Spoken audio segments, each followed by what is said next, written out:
അല്ല നിങ്ങൾക്ക് ഈ സന്ദർഭത്തിൽ എന്താ പറയാനുള്ളത്? സന്ദർഭത്തിൽ എന്ന് വെച്ചാൽ ഇത് നല്ലൊരു സംഭവമാണ്. നമ്മുടെ ലൈഫിൽ സന്തോഷം ഉണ്ടോ?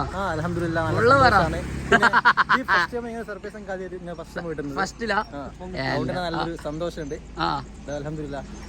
നിങ്ങൾ ഹാപ്പിയാ? കേക്ക് ചടങ്ങിലേക്ക് നമുക്ക് ഇവരെ ആദരവാരം സ്വാഗതം ചെയ്യാം. ഗായ്സ് എല്ലാവരും കൈയടിയോടുകൂടി ഇതാ ഇവരെ സ്വാഗതം ചെയ്യൂ.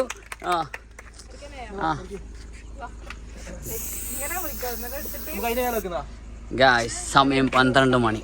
സന്ദർഭത്തിൽ പറയാനുള്ളത് ഈ ചിരിച്ച മുഖം ലാസ്റ്റ് പോകുമ്പോ കരിഞ്ഞ മുഖം. സാധനം ഇതെന്ന് പറയോ? എന്നാ സാധനം? ചിക്കൻ ചിക്കൻ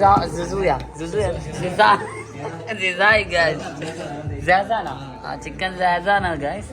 ഇതെന്ന് പറയാ ചില്ലി അല്ലേ? ചില്ലി. പിന്നെ നമ്മുടെ ദേശീയ ഭക്ഷണം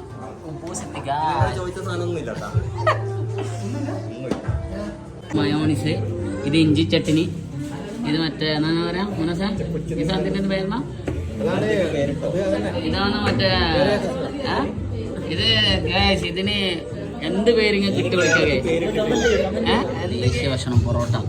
റോസ്റ്റ് ഒട്ടിക്കാൻ മാത്രമല്ല നമുക്ക് വയറ് നിറക്കാനും പറ്റുന്ന സാധനമാണ് ഗായ്സ്.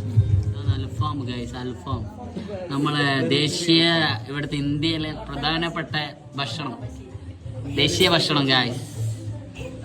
മിൻറ്റിങ് കലക്കി അതിന്റെ കളറ് പച്ചയുള്ളത് ഇപ്പൊ ചോങ്ങൾ. പയ്യാമ്പലം ബീച്ചിലെത്തി മെഹറൂഫിന്റെ വെഡിങ് ആനിവേഴ്സറി പ്രമാണിച്ച് പയ്യാമ്പലം രാത്രി കടലമ്മ ഉറങ്ങിയ സമയത്ത് നമ്മൾ നട്ടപ്പായിരാകാണ് ബീച്ചിൽ വന്നിട്ടുള്ള ഗായ്സ്.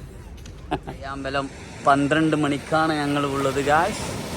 പയ്യാമ്പലത്ത് കടലമ്മ ഉറങ്ങിയിട്ടില്ല. കടലമ്മ ഇങ്ങനെ കടലടിച്ചുകൊണ്ടിരിക്കുന്നുണ്ട്. കടലമ്മ കുറക്കില്ല ഗായ്സ്. പയ്യാമ്പലം രാത്രി 12:30 മണിൻ്റെ സീനാണ് ഗായ്സ് നിങ്ങളിപ്പോൾ കാണുന്നത്. ശൂന്യത, ഒരാളുമില്ല. കുറച്ച് ആൾക്കാരുണ്ട് ഗായ്സ്, വേറെ ആരുമില്ല പയ്യാമ്പലത്ത്. വെറും ശൂന്യത. 12 മണിൻ്റെ സീനറിയാണ് ഗായ്സ് ഇപ്പോൾ നിങ്ങൾ പയ്യാമ്പലത്ത് കാണുന്നത്. പയ്യാമ്പലം ബീച്ചിലെ കാഴ്ചകളാണ് നിങ്ങൾ കാണുന്നത് ഗായ്സ്. ഫാന്റാസ്റ്റിക്.